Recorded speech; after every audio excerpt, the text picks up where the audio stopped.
India is buying oil from Venezuela again. But here's the real question nobody's asking. Welcome back to my channel. Today we are connecting the dots between India, Venezuela, and Trinidad and Tobago and asking whether global oil trade could finally benefit Trinidad again. And before anyone says this is just speculation, let me ground this in facts. According to the Reuters report by Nadhi Verma and Curtis Williams, Trinidad and Tobago is currently in talks with Indian Oil Corporation, the Guaracara refinery, which has been closed since 2018. The energy minister told Reuters that if negotiations go well, some level of refinery production could restart by the end of 2016. That sounds great. So this conversation isn't theoretical. It's tied to real discussion happening now. Before I continue, I want to take a brief moment. God, we ask for wisdom for our leaders, clarity in decision making, and prosperity for the people of Trinidad and Tobago.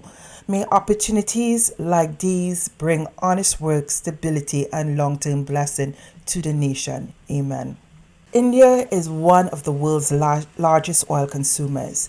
It needs massive amounts of crude just to keep its economy running. When sanctions are allowed, Venezuela oil becomes attractive because it's often sold at a discount. Venezuela needs buyers, and India has refineries capable of processing heavy crude. So from India's point of view, it makes sense. But here's the part that usually gets skipped. That oil has to be refined somewhere before it becomes gasoline, diesel, or jet fuel. Now let's connect the Reuters report directly to the bigger picture. The same Reuters article also notes that Trinidad would be opening to importing Venezuela crude again once the refinery starts. But it also makes something very clear right now.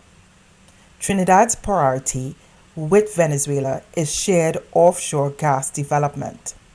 So Venezuela oil isn't guaranteed, but the door isn't closed either. And that's why this moment matters. How Trinidad could benefit.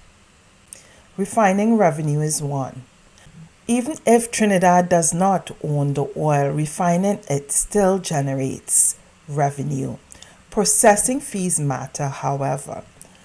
Here's another one, jobs and industry activities.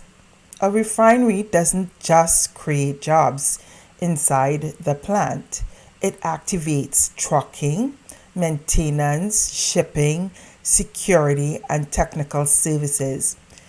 That's really economic activity, and that could generate a lot of jobs. Energy security, another one. Refining locally reduces dependency on imported finished fuel, especially during global crisis when prices spikes.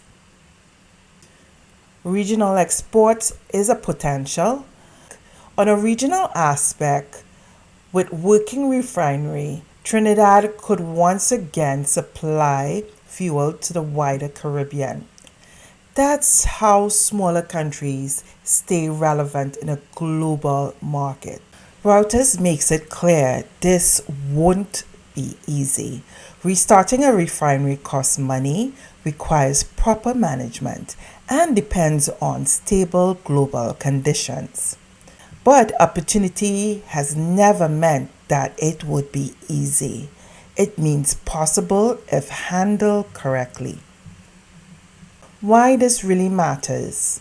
This conversation isn't really about India or Venezuela.